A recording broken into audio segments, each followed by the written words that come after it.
This episode of Literary Treks is brought to you by Audible.com, offering more than 180,000 titles for smartphone, tablet, and desktop. To get a free audiobook of your choice and to help Trek FM at the same time, visit audibletrial.com/trekfm. And also by Enterprise in Space, an international program of the nonprofit National Space Society. Find out how you can help science and education and become a virtual crew member aboard the NSS Enterprise Orbiter by visiting enterpriseinspace.org. And if you want to join the conversation and share your thoughts on this episode, join the Babel Conference, our listeners group on Facebook. Just type BABEL into the Facebook search field. We look forward to seeing you there. Hey everyone, I'm Rod Roddenberry, and you're listening to Trek FM.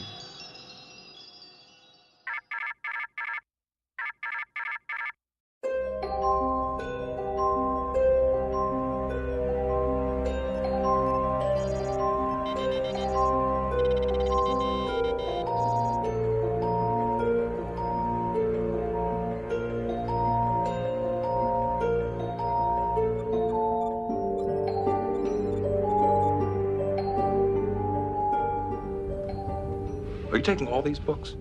I thought I'd take some light reading, in case I got bored. Welcome to this edition of Literary Treks number 231. We are your official Star Trek books and comics podcast here on the Trek FM network. And I'm Bruce Gibson. And with me, as always, is our happy-go-lucky guy, Dan Gunther. How you doing, Dan? Hey, Bruce. Pretty happy-go-lucky over here, like you say. Yeah. Anytime, any day I get to talk about Star Trek novels, I'm just skipping down the street with a song in my head, and I don't know. Yeah. Now that's a visual I'd like to see. If you could put that on Instagram, that would be great. I'd need a really long selfie stick to do that. And then by that point, I really don't want to know what I look like, so I'm probably not going to do that. Don't you love the feeling of walking into a bookstore and seeing a new Star Trek novel on the shelf, or even a novel that you've never got, even at a used bookstore, one that you've always been interested or never seen? That I can get the idea of you skipping now. Absolutely. Yeah, no, that is a really good feeling. We've talked on the show before about back when books used to be on the shelf at your local supermarket, and there'd be new Star Trek books there. And feels like it's been a while since that was the case, but I did see the newest Star Trek Discovery book on the shelf at Walmart a few weeks ago, which was really good to see. I mean, I hardly ever go to Walmart, but, they carried a Star Trek novel. That's great.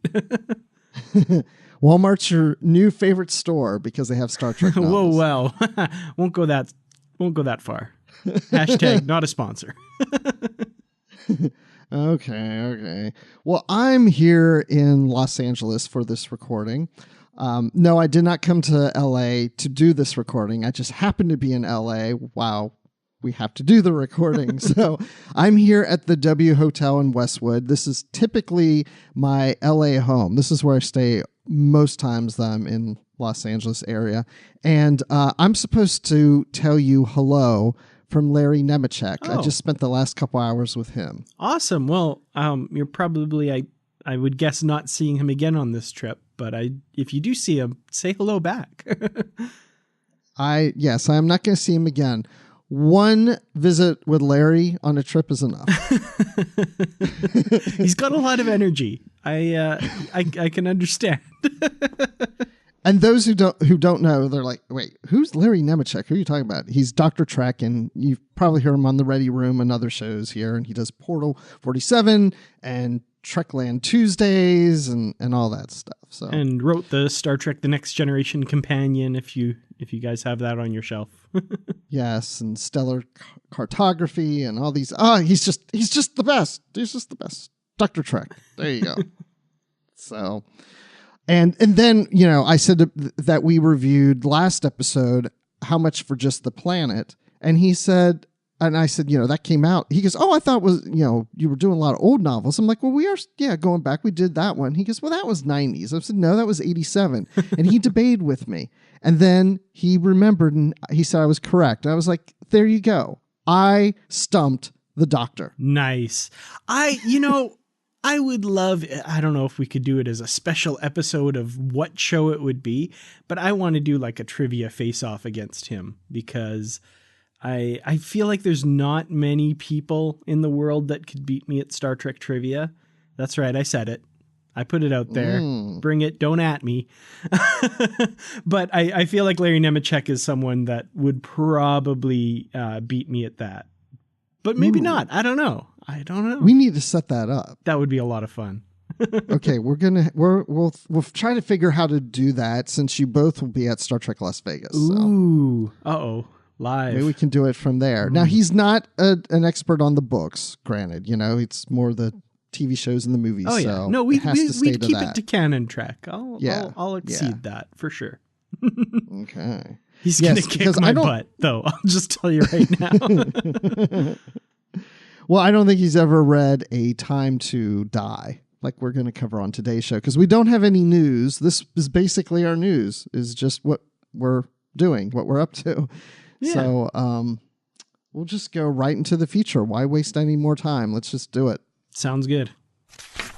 So this year we had decided to do the series A Time To, the Next Generation series of novels that take place between Insurrection and Nemesis. And a few episodes ago, we did A Time to Live. Is that right? Time to Live? Time to Be Born. Time to Be Born. I was like, wait, that doesn't sound right. I couldn't remember. It almost sounds like a James Bond type of thing. A Time to Live. No, A Time to Be Born. So therefore, now we're on to the second book, A Time to Die. Now, see why I confused live and die? Yeah. If people out there are like me, when I'm reading these novels and I put it down and I see the title, I constantly get the Birds song in my head, which I'm sure we talked about when we did A Time to Be Born, but a time to be born, a time to die. And I just over and over and over again. And oh man, I mean, it's a good song, but man. So that's the soundtrack to this novel. That's really great. There you go. We have a soundtrack to a Star Trek novel. Yeah, I could see them all getting together in 10 Forward for a jam, Or I guess it's the Enterprise E, so it's, what is it, the Happy Bottom Riding Club? Is that the lounge on the Enterprise E, yes, I think? That's right. Exactly. So these books, I think there's a total of 9? Yeah, right? That's right. Okay. So there's a total of 9, and you can see I'm really prepared for tonight's show. But John Vornholt wrote the first book. This is the second book, and these are the only 2 books that, prior to doing these episodes, these are the only 2 books in the Time 2 series that I've read. So when we get to book 3, that will be the first time of me reading that book and so on and so forth. But so this is my second time reading A Time to Die. I think that's the same for you too, Dan, right?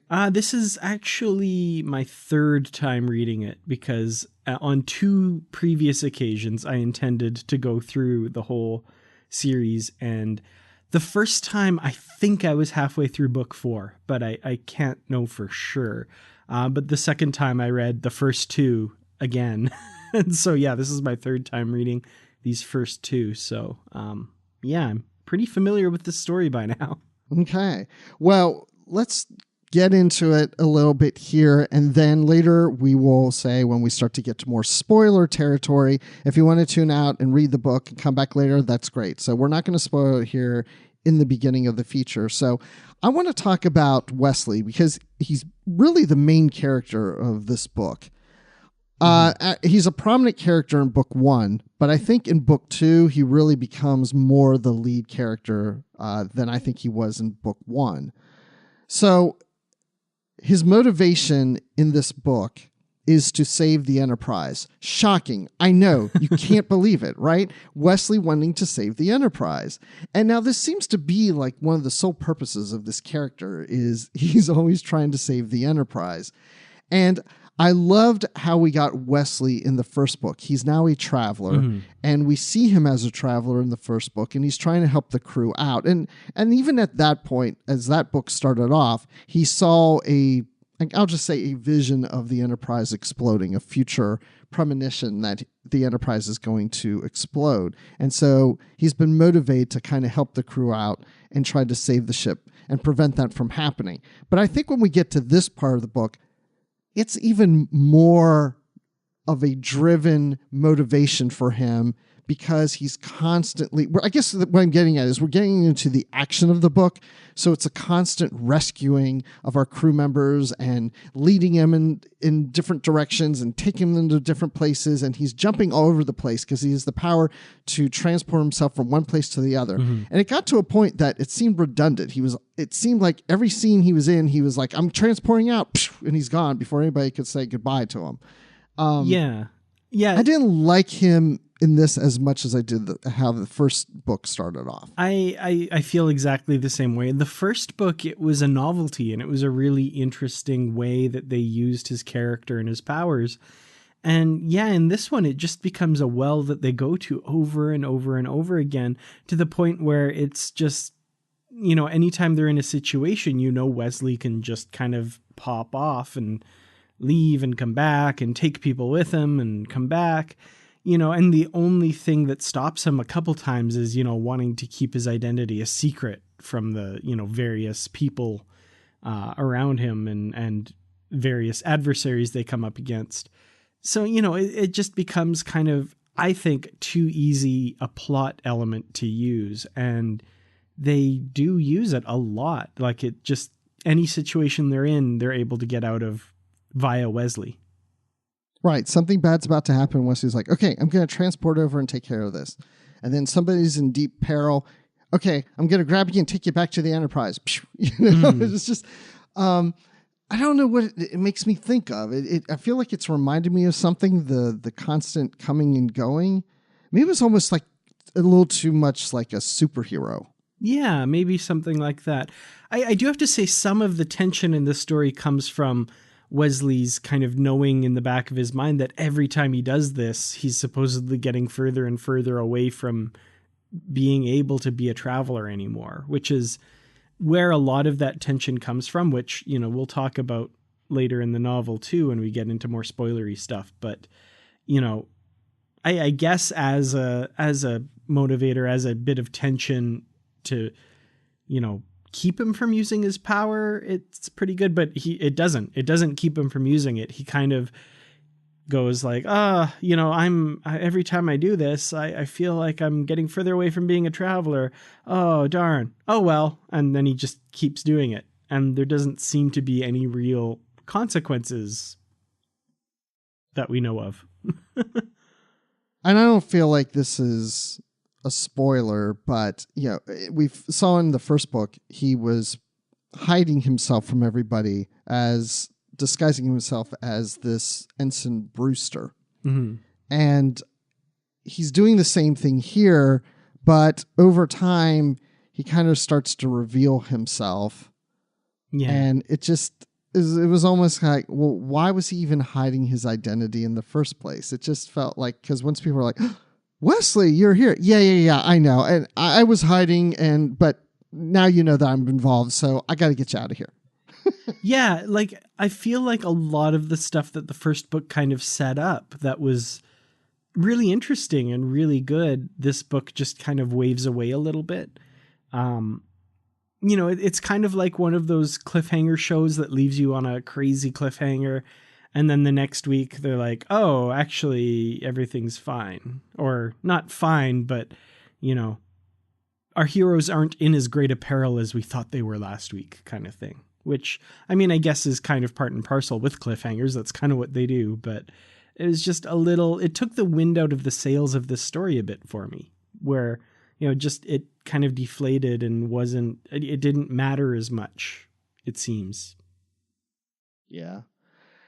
I still like the Wesley character in these books. I just felt like you said, it seemed to be redundant at times, as if the author was trying to stretch this book a little longer. Like, trying to reach the word count that he needed to get to make a book 2 out of the story that he had. Yeah, that's definitely another issue I'm having here. Is there's a lot of back and forth, and I don't want to say padding.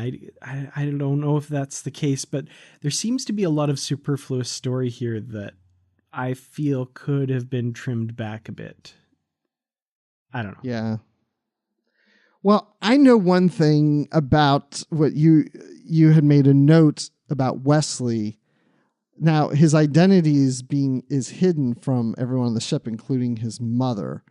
But she then, of course, notices that he has returned. Mm-hmm. And she's giddy, right? Yeah, she's giddy. She's happy. I kind of made a note here just to remind myself a bit to talk about this, because it happens probably not as many times as I'm remembering it happen, but it seems like, everybody's depressed. They're like, oh, this is so bad, or the situation's horrible.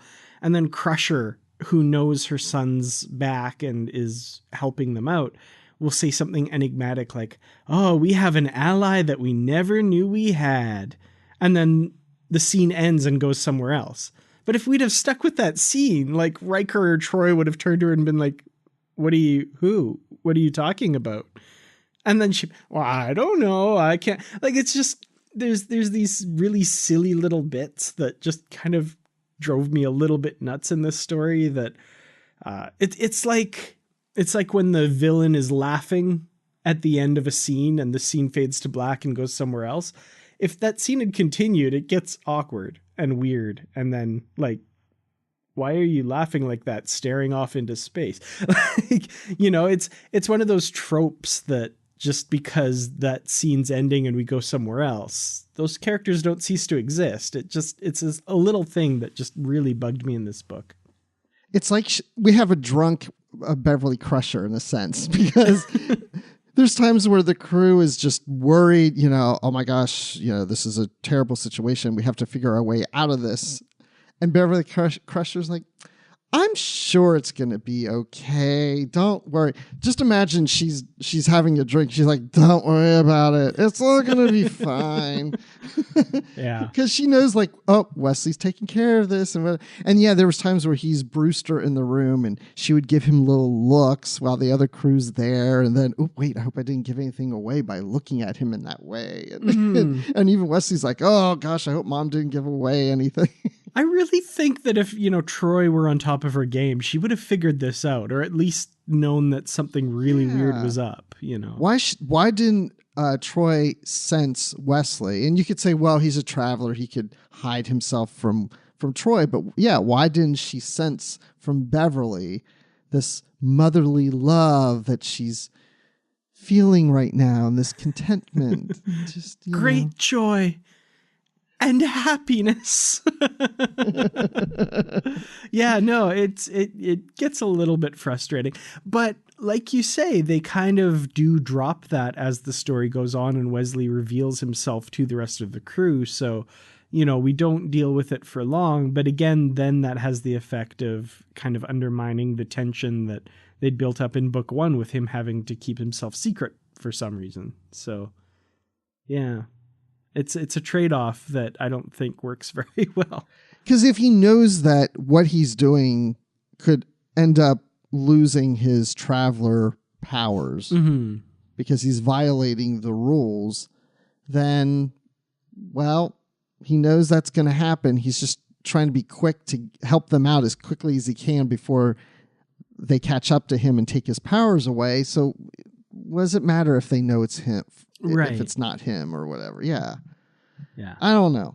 That was a little weird. I mean, it's not that I didn't like this. There was just parts of this where it just seems to just fall flat. Like, okay, whatever. Yeah. And he constantly worries that the more that he reveals himself and the more that he does these things, the harder it will be to do. But that never really materializes. He seems to be popping in and out of everywhere pretty easily.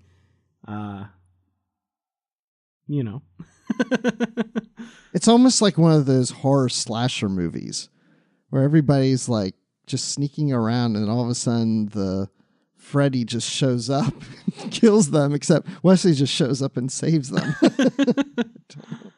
Yeah, I like that. Well, then we have our counselor, not Troy, but the counselor at Starfleet that, I guess at headquarters or whatever, that was assigned to Picard, and she has to now accompany Picard on the Enterprise because he's still her patient. Mm. And because of the results of book one, and there's this whole question about if Picard is really still up for command and for all the events that happened in book one. If you want to know more about that, go to the previous episode where we talk about that. But there's now a romantic relationship between her and Wesley, which I did not see coming, at least from book one. Because as a matter of fact, I was picturing her as being a little older. And not that Wesley couldn't be with an older woman. It's just I didn't see it coming where it's like, oh, I bet, she and Wesley are going to become a couple or anything. So it took me a little bit by surprise when that happened. But did you believe that they had a good chemistry and good relationship in this book?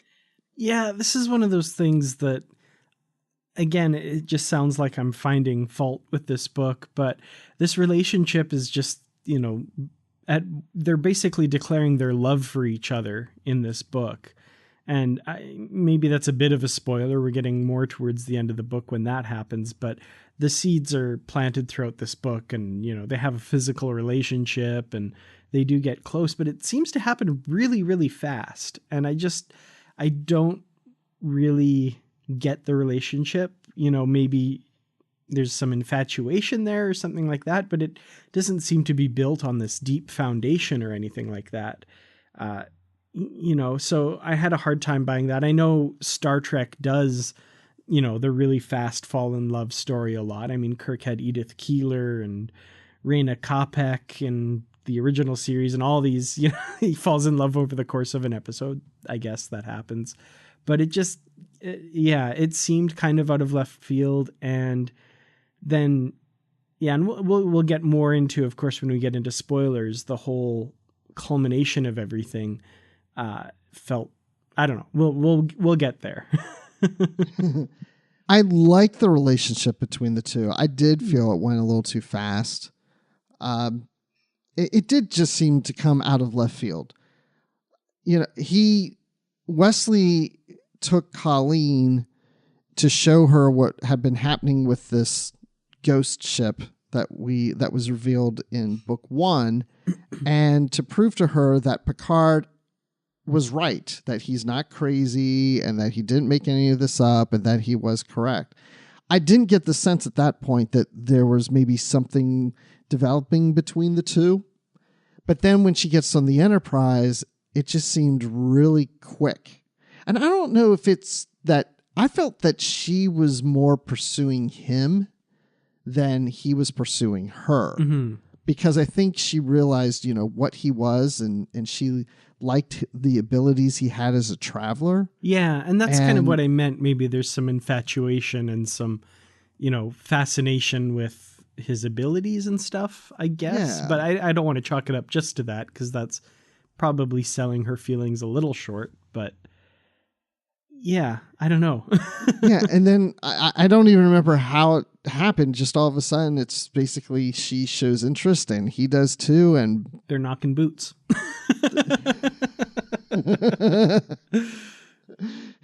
Oh, they were line dancing. That's what you're yes, saying. Yes, exactly. They were dancing to the strains of Cadillac Ranch. Absolutely.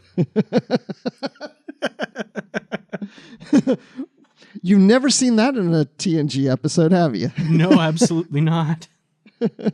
I think Data did some line dancing with Tasha Yar, too. And maybe tap dancing. I don't know. Something like with boots. That. Boot tap dancing. So what do you think of Colleen Cabot or Cabot, however she pronounces? I'm going to say it's Cabot. You think that's right? More of like a French. Yeah, I don't know. I kind of pronounced it as Cabot in my head, but yeah. Or cabbage. Either or, I'm sure. Colleen Cabbage. Yeah, this is a character who, the Enterprise crew, I think, disliked her in the first book, and then as they get to know her, they like her in the second book. I have to say my experience was kind of opposite to that. I didn't necessarily like her in the first book, but I was interested in the character. She was a very professional counselor who was a bit of an antagonist because of her role in what's happening to Captain Picard. And in this book, we get to know her a bit better, but I don't know. I'm not warm. I didn't warm to the character in this book. It seemed like she was, I don't know how to put it exactly. She seemed a little bit aw shucks a little bit, with the like, wow, the Enterprise is amazing. You have a spa? This place is great. Wow, golly gee. And then her infatuation with Wesley and all of that. I was kind of, I don't know. I was a little tired of her. I hate to say it, but I'm like, okay, yeah. I don't know. Like you I wouldn't said, say she was a Mary Sue, though, would you? No, I would definitely not say that. I don't think. I think she just has a couple characteristics in this book that I just didn't really like all that much. Yeah, I wouldn't say that about the character. In the first book, I felt she was very much the psychiatrist. Mm-hmm. Just very professional. She's questioning Picard. I liked her character in that book. And I think that's maybe why I was picturing her as being older than what she is, because they refer to her as being, fairly young, like maybe in her 20s, just like Wesley is. I was picturing her older in the first book because she seemed a little more seasoned in her profession. And, she's a counselor to this renowned captain who's been around for however many years in Starfleet. And so someone so young, it just seems with all the counselors that would be in Starfleet that she would be assigned to Picard. But I'm not questioning that. But when we get to book 2, I found her character still to be interesting, but different than what I thought of in book 1. Mm-hmm. And I liked her, and knowing that she was blonde and younger than I was picturing, and in her 20s, I can't help it, but all of a sudden I assigned a certain actress to her in my head. And I really don't like who I picked. It's not that I don't like her work as an actress, but she's been in the news lately, and it's Allison Mack from Smallville. Oh, dear. And I think I used her because I had just, seen some things about her in the news. If anybody doesn't know what I'm talking about, just look up Allison Mack and you'll know what's going on with her. She's in some, criminal trouble. Let's just say that. Yeah. She played Chloe on Smallville, for those who want to know. Anyway, so Chloe and Wesley, Colleen and Wesley. We're going to get into spoiler territory now. Yeah, I think this is definitely a good time. This is it. Okay, so those who don't want to listen, then turn it off. Come back later after you read it. Or go ahead and listen and enjoy. So we have Colleen dies. Mm-hmm. In this book. She gets killed. And you know what? This took me by surprise. I read this book a couple years ago and I didn't remember this. So Wesley, as always, as he's jumping from ship to ship. Oh, I know what this reminds me of. What was that movie with Hayden Christensen? The Jumper. Wasn't it called Jumper? Oh, you know what I'm talking about? Yeah, that's I've what not Wesley seen is. it, but I think I know the one he's you a mean. jumper. So Wesley's jumping around, and after some peril that they were in, he takes Colleen back to this shuttle that they were in, and they get there, and let's just say that there's a hidden bad guy on there, and he shoots her. Bam. Well, there's 2 of them, Mm-hmm. 2 scavengers on there. And shoots her, and she dies. And she gets, like, they even eventually blow a hole in the ship, and she gets sucked out. I don't know why it sounds funny the way I'm saying it, but anyway, I like this part because, and oh man, it just, there's the trope there too. I should have seen it coming because Wesley and Colleen confess their love for each other. I love you. Moments I love before. you too. Jump to the ship. Bam, she's killed. no, and Wesley turns to the dark side and becomes Darth Vader. But no, I like this scene because of Wesley's reaction, and all of a sudden he's picturing, I take that back, that's a bit of a spoiler too, but I know we're in spoiler territory, but all of a sudden he starts killing the Orions, the ones that killed her and the Orions that are on the Orion ship. And I was like, wow, I mean, he really has basically gone to the dark side. But then this is a vision he's playing in his head of what he wants to do. Mm-hmm.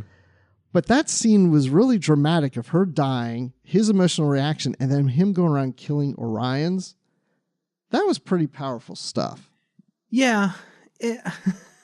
I mean, I'm not saying in a good way. It was just, it took me off guard. Yeah. To me, it feels a bit tropey with, and I mean, you know, as much as I'm not a big fan of the character herself, I also was kind of annoyed that the author went down the route of, you know, establishing this relationship and making her mean something to Wesley only to kill her to provide motivation for him to do his thing kind of thing.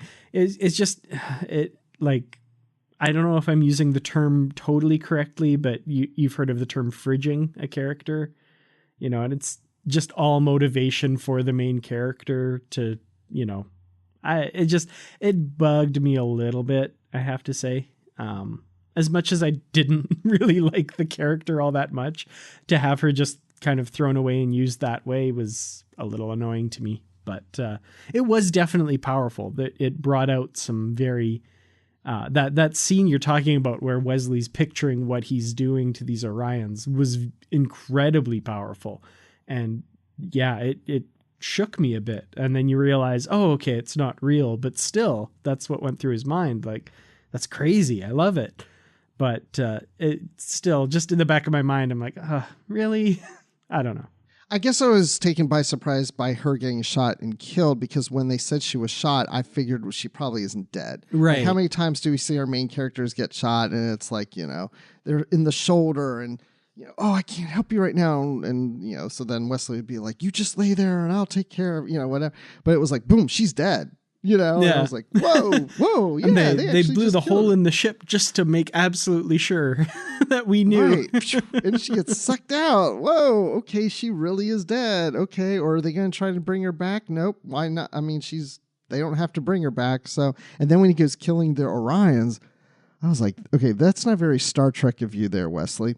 And you're a murderer now. Okay, wow, this is a dark place for the Wesley character. And then, of course, it's revealed he was thinking about that in his head of what he really wanted to do. And I was kind of like, and I guess in a sense, a little disappointed, because, boy, that would make Wesley a very interesting character to go forward with for someone who would do something like this. But at the same time, we would say Wesley wouldn't do that. Right.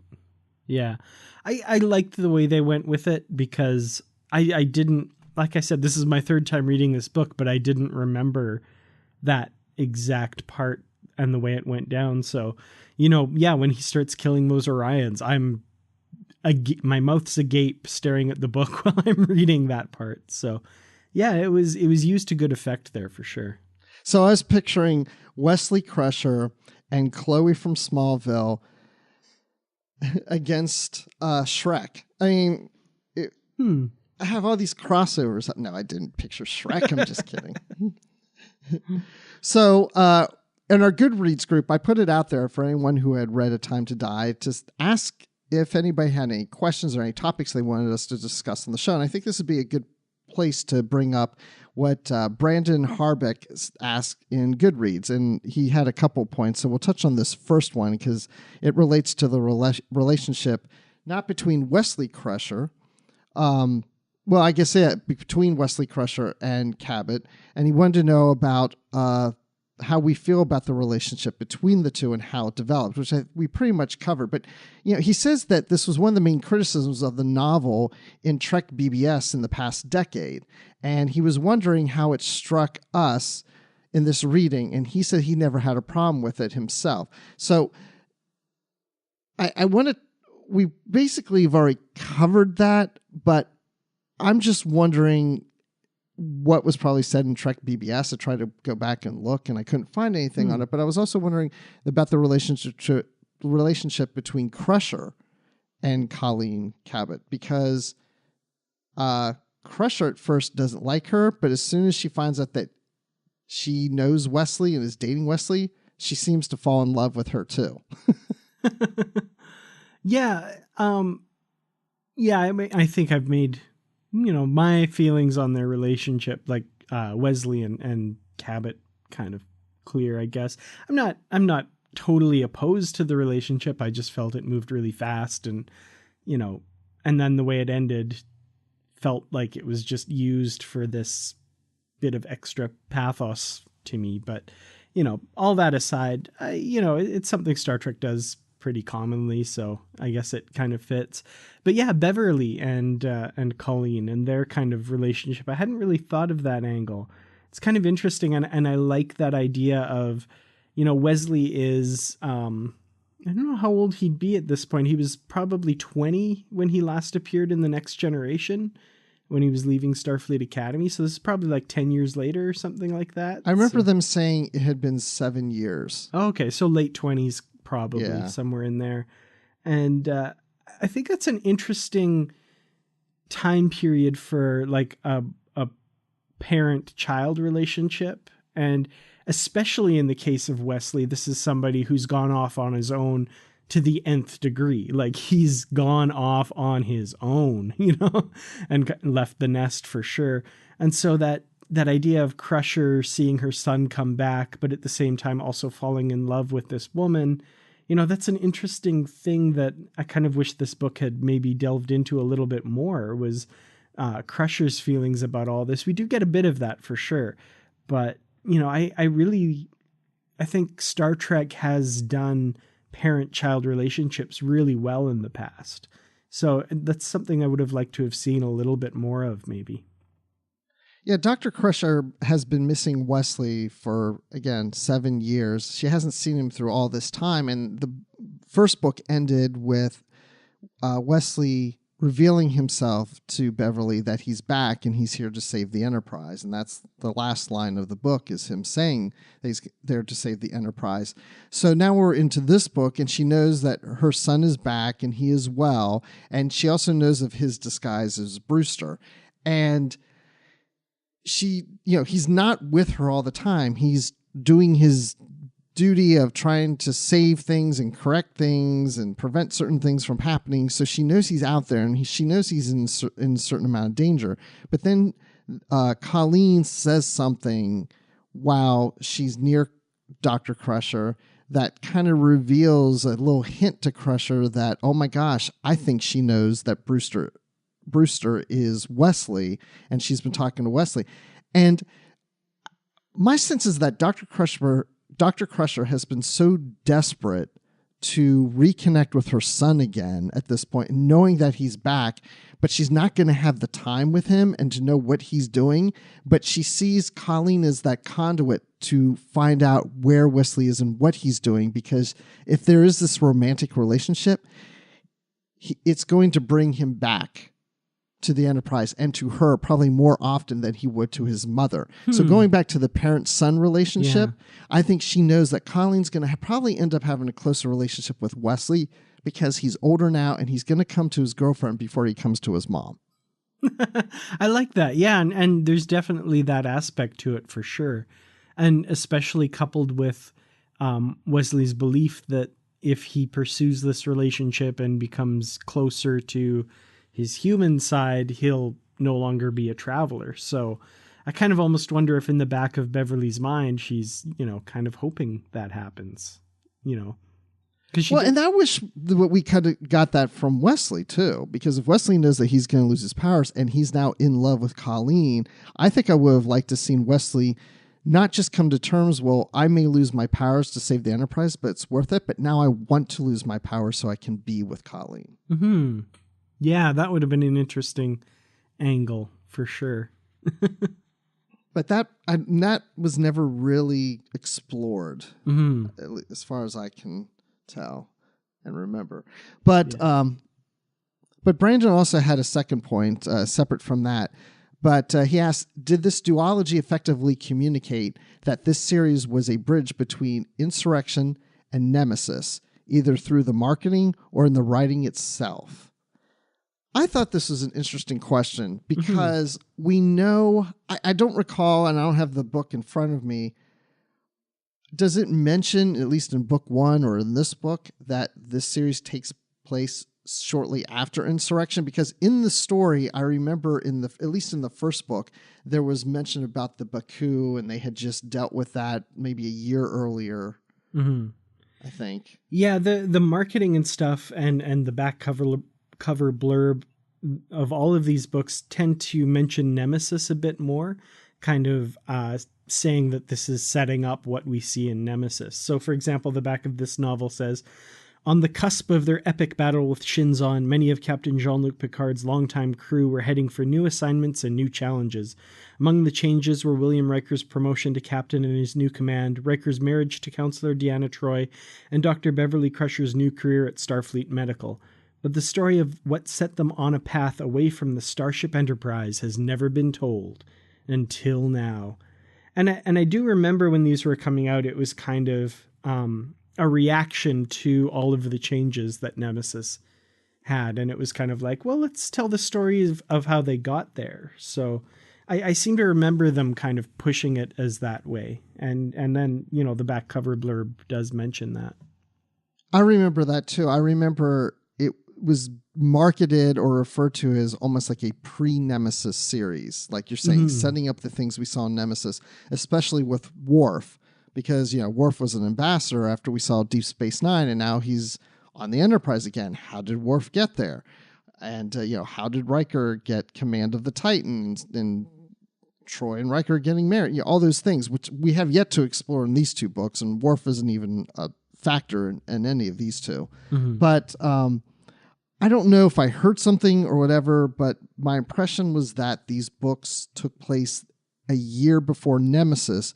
But now reading these books, at least these two books, this storyline, I think is a little closer to Insurrection. Like, I feel like these books are the gap between the two movies and not necessarily just the year before Nemesis. Because, we've got, a few years between Insurrection and Nemesis in the timeline. I think so, yeah.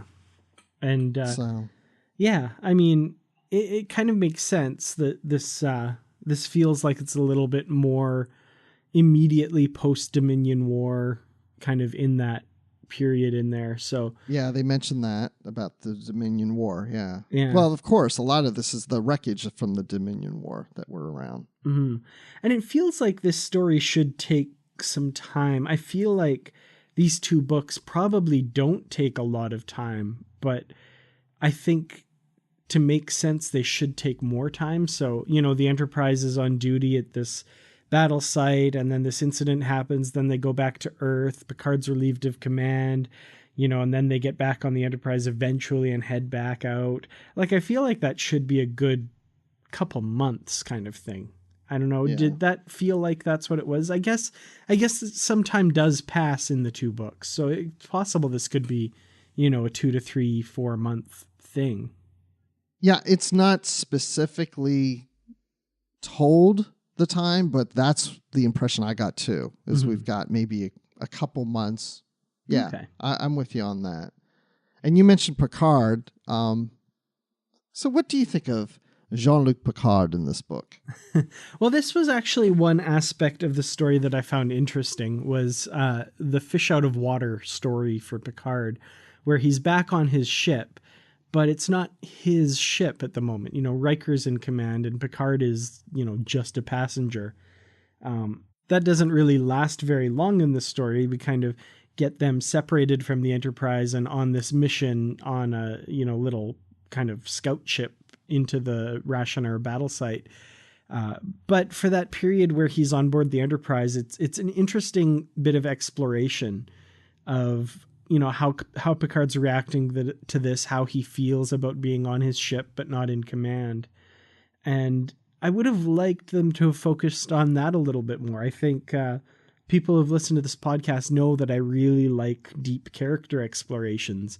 And, I could have done with a little bit less of the flying around and getting in bar fights and, attacking Orions and all this kind of stuff, and a little bit more of, what does this really mean for Picard to have his command taken away and him having to go and prove himself to a fleet that should take his word as bond, because, he's certainly earned that by now. So, how does he really feel about all this, and what's his ultimate reaction to all of that?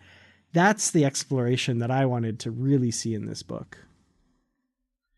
In book one, it starts off with Picard questioning, should he continue to command a starship? He's looking at his age, where's my future? Where am I going with things? And he ultimately decides, he wants to keep doing what he's been doing. He continues to be captain of the Enterprise. When he's removed from that command, he seems too readily accepting of what they're doing to him at Starfleet, and kind of setting him up as putting him on trial and setting him up to take the fall for what happened. At that time, when I read the book, it made sense to me, because I felt as if Picard was looking at this and thinking, okay, some of this is political, some of this is for the best of the Federation. I think this will all work out. He is a bit annoyed with things, a bit annoyed with having a counselor, but I think he's trying to be patient, is what I'm getting at. Then we get to this book, and he's able to return to the Enterprise, but not into the captain position. But I agree with you. I like how it starts off with he's that fish out of water, but then we seem to just abandon that. And I think with how things were set up in book one at the beginning, it would have been interesting to have him back on the Enterprise. And he's really struggling with the loss of command, because he has just decided that his future going forward will continue to serve on the starship. Mm-hmm. And now that's been taken away from him, and he's there, but he can't be captain. And what does this mean? And where is he going? And, I would think there was just a lot more questioning it and starting to really resent Starfleet and this position they put him in, because now he's got to figure out, what am I going to do now? What am I going to do the rest of my life? I mean, I'm going to help with this situation, but what does this mean? Mm-hmm. And what does this mean with my relationship with even Beverly? Yeah, and I feel like a lot of that was kind of abandoned in this book, which, in this book we see a Picard who's more, I don't want to say obsessed, but he's really trying to get this ghost ship. He's really trying to chase after it, and he wants to kill it. And, by doing so, reclaim his life, kind of thing. And I think the only reason that they don't compare him to Captain Ahab in this book is because, they already did that with First Contact. So we're just going to not outright say it. But a couple times he does feel like, Lily should burst into the conference lounge and said, Captain Ahab has to go hunt his whale, because that's what he seems to be doing here. And it's almost more literal, because this big giant space creature, maybe, does kind of feel like a whale a bit. So I don't know, it feels like the story really shifts gears, and it doesn't feel like it's consistent with what we saw in the previous book. Yeah. No, I agree. And we were talking on the other side of the page that the first book, I felt like two parts. There was the first part, which takes place in this area of these graveyard ships and such, and with this ghost ship. And then the second part is dealing with Picard at Starfleet, and he's on trial and dealing with this counselor and such. And then this book feels like a part 3. Mm-hmm. Not a part 3 and 4. It seems like it's a 3-part book, and 2 parts were put in the first book, and the last part was put in a second book and stretched out. Yeah, I agree totally. I think, like we were saying, like you say on the other side of the page, I feel like a lot of the stuff in here can be taken out and have this compressed a little bit. And this doesn't feel like it should be 2 books. And I'm a little worried going forward in this series if we're going to feel like this for a lot of these books, because, It's a 9-part story made up of 4 duologies and then a final book. So these duologies, I'm a little concerned we're going to start thinking they should all just be one book, because they don't feel like they stand on their own apart. It feels like they just kind of said, okay, we'll put a line between acts 2 and 3 and split the book there. And then, like you said, stretch out act 3 to fill a novel, because there's a lot of just kind of meandering around here where, I don't know, like I said, they're going to this bar and they're getting captured as slaves, and then they're escaping, and then they're blowing up the bar. And like, it's just, there's a lot of stuff here that I don't feel really moves the plot forward. Or I don't know, maybe I'm just cynical and jaded, but it feels like there's a lot of treading water in this book that doesn't need to be there. Well, let's talk about that creature ship that you had mentioned a little while ago. Now, this is a shape-shifting ship, and it's more biological than mechanical, and it uses matter, antimatter conversion. And it picks the closest living ship and replicates itself to be like that ship. And they use the analogy, it's like a cancer cell that mimics a healthy cell and feeds off of it. Now, this entity sucks the antimatter from the working ship, and there's a rift to an alternate universe where this entity comes from, and this universe is made of antimatter. And the ship, this entity, is gathering and returning the antimatter to the realm where the antimatter had escaped. Mm-hmm. I thought that was it was interesting. I thought, an interesting take. At first I thought they were going to play this as a shape-shifting creature, and I guess in some sense it is, but it's almost like a bee taking honey back, going to a flower and creating honey back at the what am I trying to say? The beehive. Mm-hmm. I was going to say the bee starship or the bee space station. Yeah. Yeah. It's kind of an interesting science fiction thing. When they mentioned the antimatter universe, and I think Brandon Shea Matala will get a kick out of this, I immediately thought of the alternative factor. It's like, oh, the antimatter universe. But what of Lazarus? Right. But it's interesting, and I don't know, the creature, I guess, or ship. It's never made entirely clear, I guess. Everything's kind of wrapped up in a nice, neat package, which is good, I guess. But the ultimate answer just kind of seemed to fall a little bit flat for me. I mean, I didn't want to say this in the first book because it would be a spoiler, but we have set up in that book Wesley seeing the Enterprise on auto-destruct and blowing up. And in that same book, we're also introduced to a ship that mimics other ships. And I'm like, okay, well, I know where we're going with this. We all know that Wesley just saw a glimpse of this thing, and, it's got to be the mimic ship. And of course, that is ultimately what plays out here. So it's kind of one of those things where I was like, okay, yeah, I saw that coming. Yeah. But it was, it was interesting. It checked all the boxes for to solve the mystery, I guess.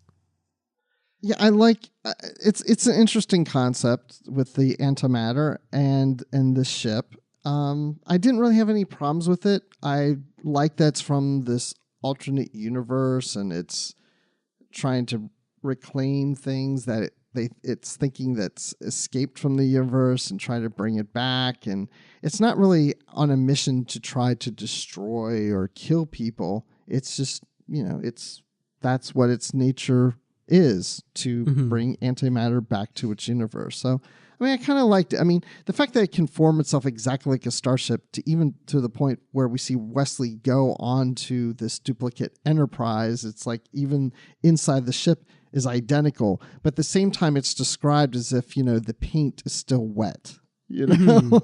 Like it's a lot like the Enterprise inside, but there's something a little different about it, almost a newness to it that's not quite true.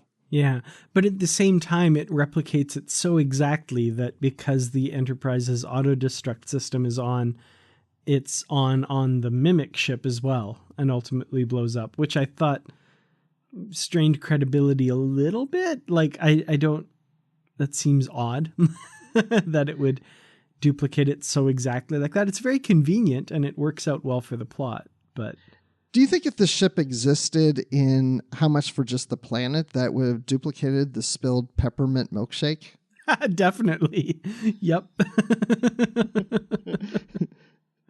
So we also have the Ontailians in here. They're the primitive beings that are Federation members. I've always kind of had a little bit of an issue with this race, even in the first book. Not a big issue, but they're so primitive, but yet they're new members of the Federation, but they don't really seem to interact that much with the Federation, and they kind of stand on their own. I would have liked to maybe have seen a backstory of how they were found and come to the point of joining the Federation. I think this would be an interesting race to go back to at some point. But they did evolve into an advanced civilization. I mean, they were primitive, but they're advanced now, but there's still something primitive about them because they are hunters and they allow predatory animals to run free. And therefore, the ship, at least that's how they act with the animals on their planet. But now with this ghost ship, they deem it as the Dominion Flyer, and they're doing the same thing. It's a predatory animal, so therefore it shouldn't be destroyed or killed. It should be able to run free. Mm-hmm. So, taking this race that looks at things in that manner, it makes sense that in a lot of ways that they would protect this ship, even though it's destroying things. Yeah, that was one thing I appreciated that they did in the story was we got a little glimpse at their homeworld. And I think that was in this book, right? Yes, through Wesley. Okay, yeah. And they're a fascinating enough culture that I would love to see a little bit more of them. And they have this odd behavior of, there's this predatory animal that kind of goes through their village, and a bunch of them basically sacrifice themselves to it to kind of appease it and send it on its way. Or at least that's kind of the impression I got as to what they were doing.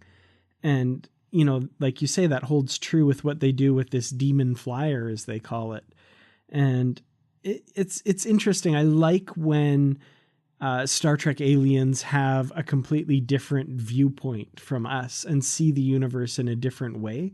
And I like that the story used that to explain a bit of what was going on in this, weird area of space, and explains a little bit about what happened during the war and that kind of thing. So I like when they use that to their advantage and really present us with something truly alien in the way they think. We have another character in here, Fristan, and he's an Andrasi, and that's a race that plays a part as Savagers in here. This character kind of reminded me of Oxley from Indiana Jones and the Kingdom of the Crystal Skull. He's kind of lost his marbles in a sense. He's been imprisoned by the Packlids, and they're holding him for ransom because he's found a way to harvest the antimatter, and the crew of the Enterprise feel like they could utilize him to find this demon flyer, this ghost ship. Mm-hmm. And but he's kind of a little nutty and a little weird, and then he goes on the adventure with Picard and Wesley and Colleen. And I mean, he was almost a bit of a comic relief in a sense. I don't know if he really added that much to the story, in my opinion. I'd have to really think about that a little more. But I did want to throw him in here because he did play a part in the book, and I didn't want to overlook him. Yeah, I was interested in this character at first. I thought, he was, like you said, he's lost his marbles a bit. He's a bit nutty. And I liked that aspect of him, and, how he had been, harmed by what happened, and how he had kind of this insight into what was going on. And then I kind of lost interest in the character when he turned total villain towards the end and helped the Ontailians take over the Enterprise. I was just like, oh, okay. He was just kind of not faking it, but he was, playing dumb a little bit to kind of get the Enterprise crew's trust. And I was like, oh, okay, yeah, I see where that went, kind of thing. So kind of, yeah, interesting to start out with, but he fizzled a little bit for me as the story went on. Yeah, I'm with you on that. So we also heard from our listener, Daniel, who's known as Dan in Tennessee in Goodreads, and he has a couple points here. He says, I really love this book for a lot of the reasons you have already discussed about part one, but if I have any concerns or gripes, they would be these. Regarding the theme of Picard in the doghouse, is it dealt with in a way that is consistent with his history? Why isn't his version of the story entitled to at least some further investigation? How many times has he saved Earth at this point, for example? And yeah, we've talked about that when we did book one in the previous episode. I feel like the Starfleet officers or executives or commanders that put him into this position of taking the keys away from Picard, it was done for more political reasons than anything, than not necessarily believing him. I think there's a sense that they don't believe him, but maybe that's not the correct assessment. It's more that they aren't sure if they should believe him, but I think that they do, but they still have to question it. But if anything, they're doing this for political reasons. Yeah, I agree. I think it's pretty clear that the Ontailians are, they're worried about losing a member of the Federation. And, even though they're a recent addition to the Federation because of the Dominion War and all of that, and that's how they came into the Federation for protection, they don't want to lose these members. And they talk about how the Ontailians are kind of representative of a bunch of different species that are recent additions that, their hold on them is kind of tenuous at best. So they don't want a domino reaction of people leaving the Federation. And, it's unfair to Picard, but, it's very political. They kind of just want to sweep it under the rug and, slap Picard on the wrist and get him off the ship and see, we solved it. Everything's fine now. You can stay in the Federation.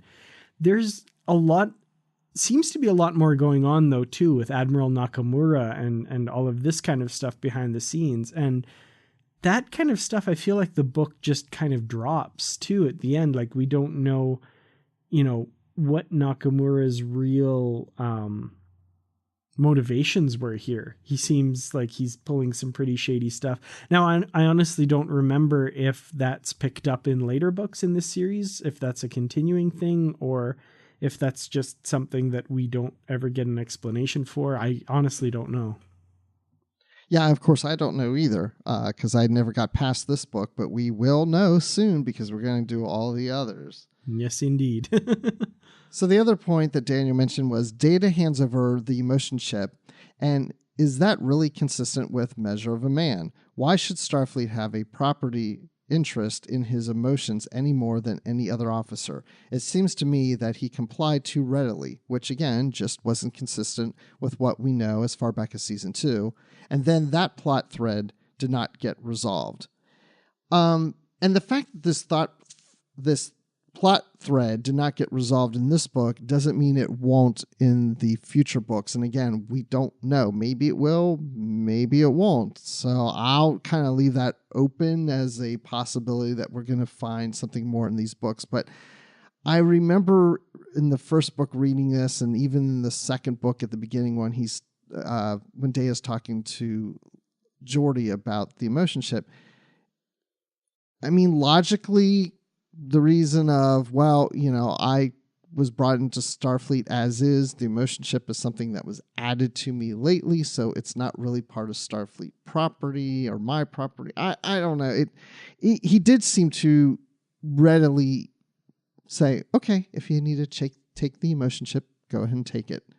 And if anything, maybe, LaForge is a little more upset about it because LaForge has emotions and Data doesn't. But I do want to hear more from Data on that. I wish it would have affected him a little more, or have him question it and fight it a little more than he did before turning it over to Starfleet. Mm-hmm. Yeah, there is that. He does seem to acquiesce pretty quickly.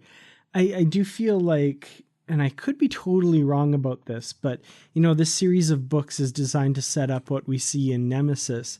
And if you watch Star Trek Nemesis, I've seen things out there. I don't know if this was intentional or official or anything, but Data is kind of especially emotionless in Nemesis. And I'm wondering if the implication is that he doesn't have his emotion chip sometime in between Insurrection and Nemesis. If they're saying here in this book, maybe he doesn't have it in Nemesis, and that's why he acts the way he does. Because that's another thing I've seen about Nemesis is people are like, Data seems really emotionless. What happened with his whole emotion chip story? What's going on there? So I don't know. Like, is that what the book is saying? Didn't they develop a new emotion chip in this too? Or between this book and the last book? There's a prototype. What was it? Nakamura said there's a prototype chip that can do other things that we want to try out in the slot for the emotion chip. Yeah. And I wonder if that like, I don't think this is a good idea. And right. Wesley steals it away. So I don't think it was an emotion chip. I think they're trying to do something else, which again, yeah, I don't know. That seems to be a hanging plot thread. So I've got to assume that gets picked up later because, what's going on there? What's that all about? I guess we will find out. Well, Daniel's other point is, are we satisfied with the resolution of the Wesley subplot? He's told that he is not allowed to interfere, but then he does, and that's ... fine, apparently. I'm glad he brought this up because the way this ended, Wesley does lose his powers as his, during his final act of saving the ship when he's, the countdown destruction on the duplicate ship. But he gets beamed back to the Enterprise and he's saved and everything's fine, but he has no powers. But then his traveler friend shows up and says, well, you passed the test. And Wesley has his powers back. Mm-hmm. Yeah. And this is kind of what I was talking about earlier. It deflates the sails of this story completely because the entire tension from the last two books about that is just like, it's fine. And again, maybe this is something that's picked up again later in the series. I don't know, but it seems really kind of cheap that Wesley's so worried about this for these two books. And then just in the last 2 pages, they're like, no, it was no big deal. You passed your test. Good job. And it's like, it's part of the big reason I think a lot of people hate that Deep Space Nine episode, Move Along Home, which I secretly, not so secretly, I guess, but I actually really like, which is horrible. But, at the very end, they've gone through all of this and, Bashir and Dax have died in this game and they've been put through hell. And they're, Sisko's like, you threatened us and blah, blah, blah. And the guy's like, it's only a game. And then they leave the station and that's the end of the episode. And that's kind of what this feels like. As much as I like Move Along Home, I understand why it fails on almost every level as far as being a good story. And this, it just takes the sails out of everything. Like, oh, well, what was Wesley so worried about then? Yeah. It fell short. I mean, I don't mind necessarily that was the resolution, but it was just, oh, you have your powers back. You passed the test. Okay. I mean, that's almost essentially what it was like at the end. Like, I was like, wait, that's it? Like, Wesley's not even going to question that? Like, what do you mean I passed the test? Yeah. Wait, I don't know if I even deserve to have the powers back. Do you know what I just did? I violated everything that you guys said that I shouldn't do. I don't understand what this means. And allow the traveler to explain. Yeah. I don't even know what the test is. Like, right. What test did he pass? Did he pass the test of saying that he wouldn't use his powers and then using them? Like, that's not, like, I don't get what aspect of what he did is the test that he passed, And I feel like we kind of need that. Like, just another page of explanation would have gone a long way to making me go, oh, I'm very satisfied with this ending, Does this mean Wesley can always jump around and save the Enterprise all the time? Like, Yeah, as the because traveler. in that case, cool. Yeah, I mean, yeah, we need a little more there. So I don't know. It's not that I didn't like the book, and we'll get.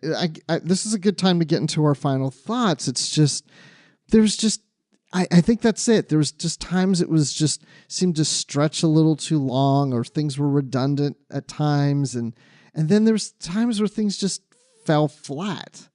You know, it's like, tell me why this was a test that Wesley passed and what that means, and show me why that Colleen and Wesley fell in love. Let's explore maybe that relationship earlier when you were in book 1. Maybe they met then and developed something over time, but by the time they got to the Enterprise, they kind of had a friendship, some kind of history behind them, and that was starting to develop into something more romantic. And maybe there's something in, tell me something in Colleen's past that, there's a reason why she's so attracted to Wesley because of X, Y, and Z. Just a little more of that. And like you said, character. Give us more of that character exploration and what Picard's going through. I think if you really would have just focused more on Picard's inner dialogue of what he's going to do for the future and how things are going on in Starfleet and how he wants to handle it, and Wesley trying to figure out his self and what he's going to do going forward. Does he want to continue on as a traveler? Is it worth risking losing his abilities to save the Enterprise? And why is he falling in love with this girl? There's just so much there that I really wish we would have explored. I liked the first book a lot. This one just kind of fell a little flat for me. Yeah, I think you and I are on the same page with this one. So much of this book just seems to me to be wasted potential, because I really, really did enjoy that first book. I think I gave it 4 out of 5. Like, it was a good book. I was really invested, really interested in what comes next and what happens. And it just feels like this entire book is, I don't want to get, too down on it, but the entire book, it just felt like air being slowly let out of a balloon until you get to the end. Like, just everything interesting that I found in the first part of the story is just kind of discarded or slowly kind of whittled away until we're left with, something that was really underwhelming and, really, to me, hollow. It just, yeah, it's wasted potential because there's so many interesting character things. And like you said, it's character. For me, it's always character. And I feel like a lot of that was done away with in order to have more action, more kind of, crazy flights through Rashanar and this confrontation with the creature finally at the end. And, we get a character that, even though I didn't really like her, to me is just kind of thrown away in order to provoke an emotional response out of Wesley, which I don't think is really fair to Colleen Cabot's or Cabot's character. I would have liked to have seen a better ending for her. And yeah, for all of those reasons, I just unsatisfied, I think, would be the word of the day on this one. So what would you rank it? You did 4 out of 5 on the first book. I'm going to guess this is going to be less than 4. Yeah, I read this back in 2013 the last time. And at that time, I gave it a pretty low rating. And I thought maybe revisiting it this time, I might find more in here to give it a bit of a higher rating. But I didn't really do that. I couldn't really find anything in there to pull that up. So unfortunately, I would have to give it 2 abandoned Starfleet chips out of 5 in the Rashanar battle site. I read this book a few years ago, and I saw on Goodreads I gave it 3 out of 5. Maybe I'd go a little lower now, but I think because I liked the first book, and even though there was some disappointment in the second book, I think because what the first book did for me, it elevates the whole story for me as a whole, even in this part. So I would just say I'll stick with 3 out of 5 dead Orions that Wesley killed. Oh. Thankfully, it's an imaginary rating. So it's imaginary rating, right. Well, and the other thing I find interesting, too, is this whole book series of A Time, too. I didn't feel that this book ended with any kind of cliffhanger or any hint that there's another book that you need to read. Like, it didn't set anything up. I mean, to me, it just feels like it's two books that are you put together and stand on their own. I don't feel like there's anything that says, ooh, now I got to read the third book now to see what happens next. Yeah. I feel like that's by design. I think it was supposed to be like a series of duologies that are just kind of loosely connected. But yeah, it would have been nice to have a little bit more of a connective tissue there of some kind. And like I say, I hope they explore what's going on with Data and Nakamura and all this stuff too, because hopefully there's more to that story. I hope that's not just where it ends, because I don't know what's going on there. And this book didn't really do a lot to resolve that. Yeah, and I think, the next book is called A Time to Sew. Yeah. And it's not about making clothes, I'm assuming. Other kind of sew. Yeah, it's the like planting type of sewing. Oh, the SOW. So, okay. So it's not Wesley is a traveler and now he's the traveling pants. He's got his next journey as a traveler is to make that gray unitard that they wear. Well, it is going to be interesting, the third book, because it's written by our friend Dayton Ward. So, if we don't like this one, Dayton's just back there in the green room and he's complaining about that wet bar still not being there. So it could get ugly. So I feel like we're both on the same page that this, was kind of a bit of a disappointing ending to this 2-book duology. The first part of this 9-part, would that be a nonology? I'm not sure what we would call that. Yeah, but it's very telling I don't know if it's telling. It's just, it reminds me of some movies. Like sometimes I go to see a movie and I think it's really good for a while. And then it gets like towards the end and it's just big action sequences. And it's like, okay, like, I really wish we'd just explore that story more than just feeling like you have to make it all action. It kind of feels that way in a sense. I think, I think if I sat down and read the 2 books together, immediately read the second book after the first book, I was going to say maybe it would have played a little better, but waiting a few weeks, we have the anticipation and then you get in there and it's like, not quite right. But anyway, it's not that bad. It's not that bad. I did enjoy it. It's fun. Yeah, I say that about every book. It's fun. Yeah, I mean, at the end of the day, we're still reading Star Trek novels. And, as disappointing as I found elements of this book, it's still, I'm still glad that I read it. And I'm excited to finally read these 9 books all together. So, yeah, no, it's all part of the journey. You can't just take it out and throw it away. But it's just not been my favorite so far. Yeah, and we did get to see Christine Vale in here, who eventually becomes the Titan first officer and, eventually even the captain. So, yep, giving that away, spoilers. But that was pretty cool to see her make an appearance in the book, too. But it's, Christine Vale isn't the only thing we're talking about here on Trek FM. So check out what else is happening here on the network. Previously on Trek.fm. To the journey! You really did reorient my thinking about the mess hall. Now I need to rewatch every scene with the mess hall and try to visualize Neelix's kitchen as the captain's dining room. I just assumed that when she said, this used to be my private dining room, that she meant the whole mess hall, like the entire room that they're in. That would be gigantic. How have I watched Voyager for what is now 23 years and not realized this? The 602 Club.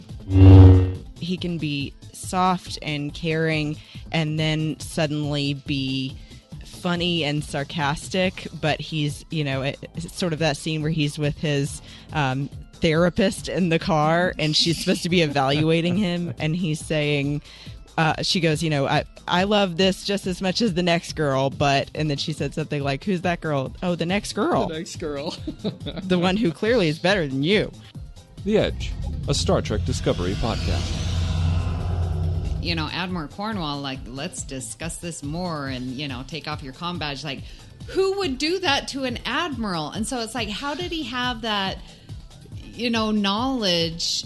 Warp 5. Good thing they had those peaches at the start of the episode. Good thing he convinced her to bite it. The moral of the story is always eat your peaches. Mm-hmm. Yes. Chekhov's gun. Telling you. Chekhov's peach. And that's what else is happening on Trek.fm. So check out all these shows and join the conversation about your favorite corner of the Star Trek universe and beyond. And you'll find us wherever you get your podcasts. If you're an Apple user, be sure to hit the subscribe button when you're checking us out in Apple Podcasts on iPhone, iPad, or Apple TV, or the desktop iTunes app, and you can get all of the latest episodes as soon as they're published, both of this podcast and all the other ones on the Trek FM network. And while you're there, please leave us a star rating and written review. We love getting your reviews. If you're not an Apple user, we've got you covered as well. You can find all of our shows on Google Play Music, Stitcher, TuneIn, Spreaker, SoundCloud, Windows Phone, most third-party apps, and you can stream and download the MP3 file from our website or grab the RSS link. There's actually costs to producing and delivering podcasts to you, and we could, use a little help with that. So we would like to ask you to become a patron of the network through Patreon. Visit patreon.com/TrekFM. That's patreon.com/TrekFM. And there you'll see all the details, including all the perks you get, like early access to episodes, exclusive content, producer credits, and more. And these are available through our special patrons website, Patron Zone. So it requires that money to produce, host, and distribute these shows each month. So we really appreciate any support you can give us and hope you'll join the team. So again, you'll find all the details at patreon.com/TrekFM. We'd also love to hear any thoughts you have on today's show, and there are lots of ways you can get in contact with us. The best place, of course, to join in the larger conversation is through the Babel Conference. That's our listeners group on Facebook. Just type Babel, that's Babel, into the search field on Facebook, and it should come right up. If you'd like to send Bruce or me an email, you can use the form on our website at trek.fm/contact. Choose to send to a show and select Literary Treks, and that'll come right to us. And you can also find the network on Twitter. We're at TrekFM, and on Facebook at facebook.com/TrekFM. And if you were listening to this episode, we have a Goodreads group because we had Daniel and Brandon send us some questions and topics they wanted to discuss on the show. And thank you guys for doing that. And if you want to check out the Goodreads group, just go to goodreads.com and search for Literary Treks and then click Join Group, and we'll let you right in. You can participate in any of the conversations about the books and see what books we covered on previous episodes, what we're currently reading, and what's coming up on future episodes. So there's a wealth of information in there about the books on Literary Treks, so check that out. And we'd also like to thank Norman C. Lau, Ken Tripp, Greg Rosier, Brandon Shea Matala, Justin Ozer, and Jeffrey Harlan for their support of the Trek FM network and being associate producers for Literary Treks as well. So Dan, when you're not line dancing, where can people find you? Well, when I'm not doing the boot scootin' boogie or whatever else you do for line dancing, you can find me on Twitter. I'm at Kertrats. That's Kertrats. I also have a YouTube channel, youtube.com/Kertrats Productions. And you can find me on Facebook at facebook.com/Kertrats Productions. Instagram, I'm Kertrats47, and I'm sure I still have a Tumblr out there somewhere, but I could not tell you what it's called. And you can always find me in the Babel Conference as well. And Bruce, when you're not lying on a table wondering what the heck kind of chip Admiral Nakamura plans to put in your emotion chip port, where can we find you? I hope it's a Pringle chip. Like sour cream and onion flavored chip. But you can find me on Twitter. I'm at Admiral_Rex. You can find me on Instagram at just Admiral Rex, no underscore. And you can find me talking Star Wars on the Star Wars Report podcast, so check that out. And of course, I'm always in the Babel Conference and participating, but mostly reading what everybody's saying. So if you're not in the Babel Conference on Facebook, go do that now. So thanks everyone for listening. And until next time, live long and read on. What do you call that, light reading? To each his own, number one.